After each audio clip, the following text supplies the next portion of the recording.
Hello friends, ఈరోజు మనం meal maker fry ఏ విధంగా ప్రిపేర్ చేసుకుందామో చూద్దాం. మిల్ మేకర్ని ఒక 10 నిమిషాలు వేడి నీళ్ళల్లో వేసి ఈ విధంగా బయటికి పెట్టుకోవాలి. ఎల్లిపాయలు, జీలకర్ర, కరివేపాకు, మిరియాల పొడి, ఉప్పు. ఎల్లిపాయలు వేగిపోయాయి. ఇప్పుడు కరివేపాకు, మిల్ మేకర్ వేసుకుందాం. ఈ విధంగా కొద్దిసేపు మనం నూనెలో ఫ్రై చేసుకుందాం. ఈ మిల్ మేకర్లో హై ప్రోటీన్, ఫైబర్, లో ఫ్యాట్ ఉంటుంది. ఇది పేషెంట్లకు చాలా మంచిది. పేషెంట్లకే కాకుండా అందరికీ కూడా చాలా healthy food. Meal maker fry అయిపోయాయి.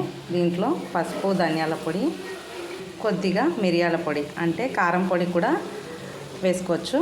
నేను మిరియాల పొడి వేస్తున్నాను. కొద్దిగా ఉప్పు. వేడివేడిగా మిల్ మేకర్ ఫ్రై ప్రిపేర్ అయిపోయింది.